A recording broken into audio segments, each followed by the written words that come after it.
this can't be the last time that I see you.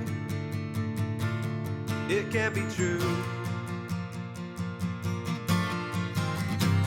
Hold back honest words, they just hold you down. So we've milked the cow and we've fed the calf. I think this is a fruitless exercise, guys, but I'm doing it anyway, obviously.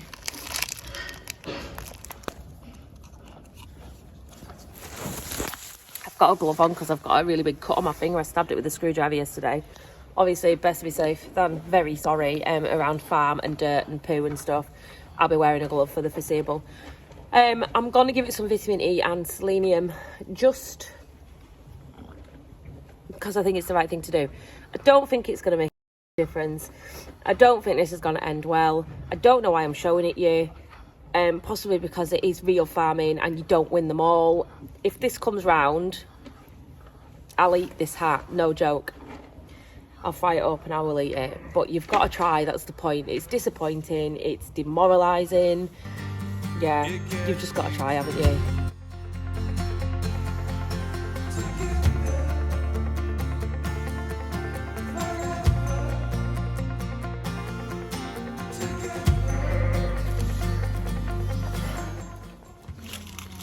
I'll leave that in the corner. Sheep update because there hasn't been one for a few days. How are you? Not lambing. That's how they are. They're not lambing.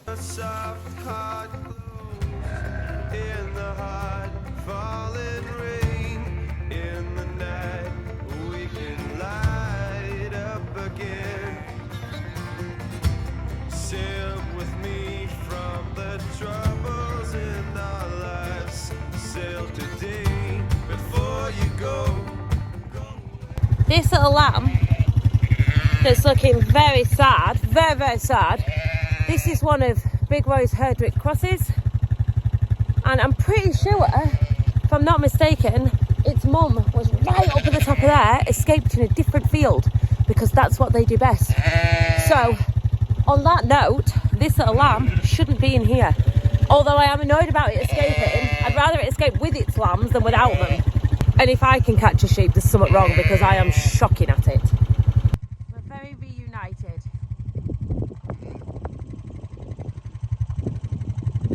Still looks questionable. I'll have to keep an eye on that. I'll have to keep an eye on it. I'm not being funny, but look at this. 1, 2, 3, 4, 5, 6, 7.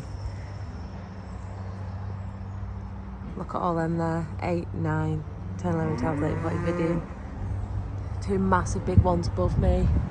Some behind. They're all chemtrails from aeroplanes. That is absolutely outrageous.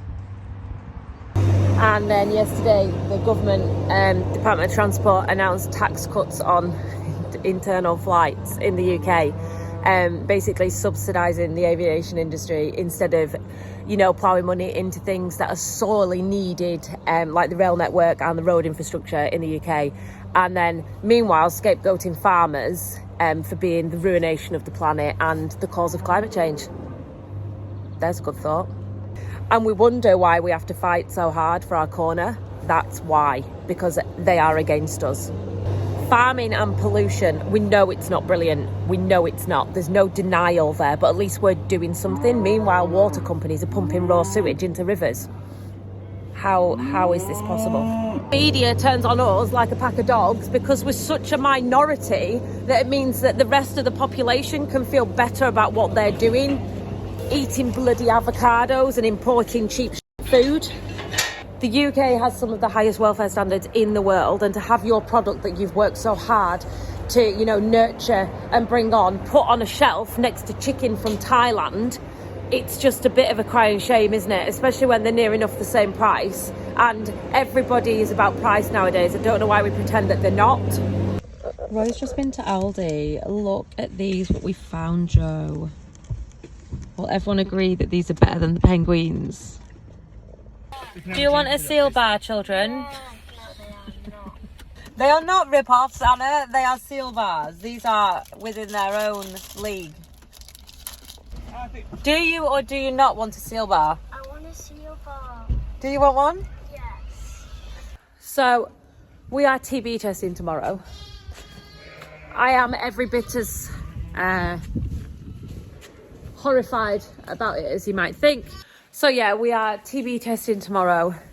It is every bit as bloody awful as you might think. It is a massive problem in the UK that is not going away at all. We are on 6 monthly testing. We have been for the last 7 years. Every single farm around us has had a reactor at some point, apart from us, touch wood. It is only a matter of time though, really, to be honest. There are measures in place to try and clean up TB in the area, obviously more stringent testing and stuff like that. It just is a major problem that, I don't know, I feel people, every time you talk about it, someone thinks that you're banging on about it. And I'm the same, like, because it's just something that's not going away and it's not getting any better. A new hotspot area has just sprung up near us, directly across on the fell side. You know, we are still pretty much in a hotspot area here, and then some people were moved back onto yearly testing a little bit further down the valley, and then there was another breakdown. It's just an ongoing problem that's bloody awful. So every single animal that we have, bovine, needs to go through the crush, and the vet will inject them in 2 sites. Blue, bovine bottom, avian on the top. There's 2 different colours. The top one's red and the bottom one's blue. And that's how you remember, well, that's how I was told to remember, blue, bovine, bottom. Anywho, so what she'll do is she'll inject them on 2 sites and then she'll come back. So the vet will come on day 1 and she will inject, and then on day 4 she will come and she will read the test, and that is when you get your verdict. It's not so much nowadays for me about the actual result of the test, even though that would be bloody awful if we were found to have a reactor. It's more the stress of moving all the cattle through the handling system. Aviation updates. Ah! Look at that!